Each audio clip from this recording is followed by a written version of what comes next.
Hello everyone. I have made a project showing how farms should really look like in the age where nature is getting destroyed and we need a lot of output. So here today I will show many parts of symbiosis that we can do in this farm and showcase this in a program called Minecraft, and I will explain each and every step to make it possible in real life and how the finance works, the total amount, how the income will be generated so the capital can be induced for the farmer, product can be induced for the customer, and how it will benefit our nature. So now, by seeing the upper view, we can see a lot of tall bamboos surrounding the whole field, which also acts as a protection and more importantly acts as a very useful capital maker. This is very useful for the environment too, as the bamboos are very important for our Indian economy. So important that we need to import bamboo from China. So we cannot expect a very low price for normal bamboos in India. Moreover, it converts carbon dioxide to oxygen in very good rate, at a better rate than normal trees that we find. Yes, of course, neem beats all of them, but with such huge surface area, this is very helpful for helping the winds to stop from the farm. Moving on, we have a flower garden which is mostly used for decoration and usually exported for some flower selling to the hawkers. However, more important function of it is to attract some tourists which can move here, learn the strategies of farmer of today's world. Rather, my things is decorated. Yes, it does not have to be that fancy as it looks, but the more fancier about it, it has a vegetable garden besides. So they can enjoy the fresh carrots, the potato, the pumpkins, the watermelon, and they can also introduce beetroot. However, the most important about this is that they are irrigated by some canals that are inside here. Next up, we have a cow farm having a cow shed. Now these cows are allowed to go here and there around their recommended or the given boundaries so they can graze on this lush grasses, very beautiful flower areas, and then their excretion and waste products can be directly deposited here, which goes into a biogas plant which is used to fuel the agro-tourism area. Now, if we go towards this ugly looking place, it's actually very important rather than ugly, because this is a vermicompost.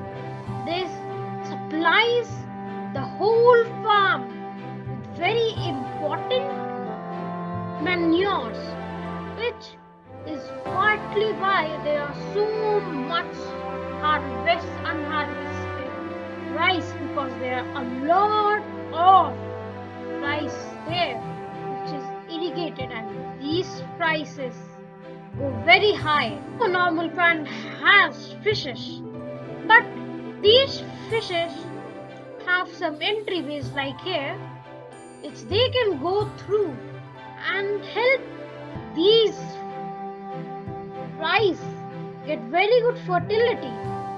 Yes, I know it should be a flooded area for a rice fish watery farm. It is specific type farming, but this model of animation does not support any overflooded farms. So we can just assume that this irrigates this, has fishes in it, which does give waste products which can be used for irrigation, for fertilization.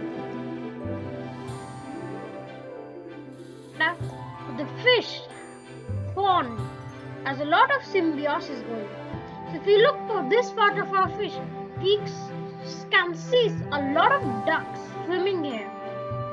Ducks are here not caged, but have very good area for roaming here and there and have natural habitat of pond.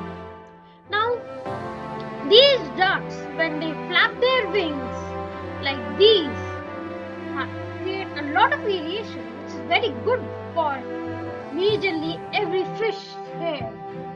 And they also produce excretory products after eating grasses, and they make it a manure for the fishes. This also helps to reduce the total investment in feeding the fishes by 20%.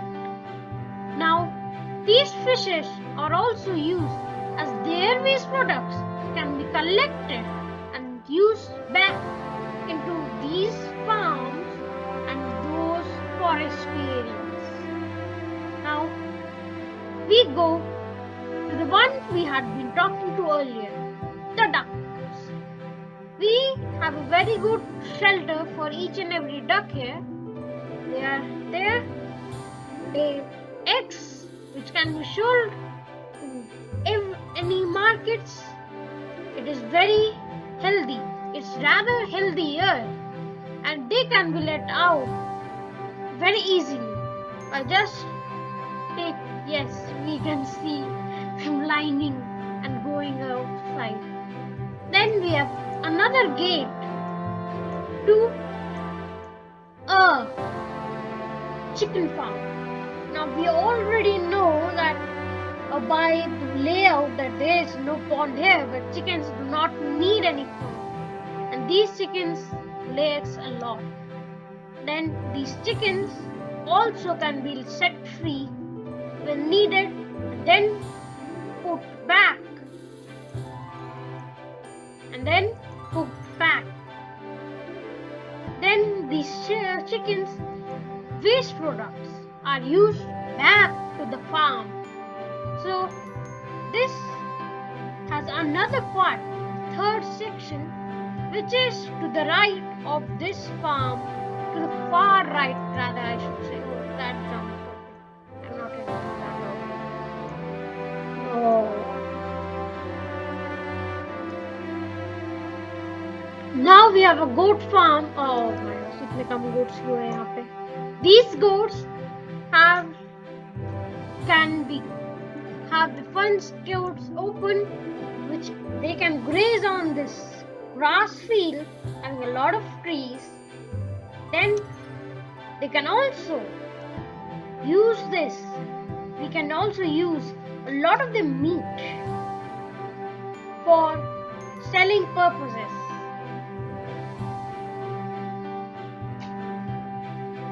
Now what you see here, all the trees here are actually fruitful trees, like really fruitful trees which can be sold to the market. They help a lot to our environment and can be beneficial for our own produce. But more importantly, we also have a honeybee farm. Now these, I will do the here. Now these are very beneficial. The honey can be sold, as you see, honeycomb, which can can also be used for breeding honeys which can be sold, and more importantly, the hair to fertilize all these crops, these flowers. So honeybees play a very vital role, and they have a little different role than normal honeybees. They have the role to fertilize all of these areas. That is why there are an abundance of them, and that is why there are a lot of flowers here. As we go far right, flowers decrease, so we can dramatically see how honeybees are so important and effective.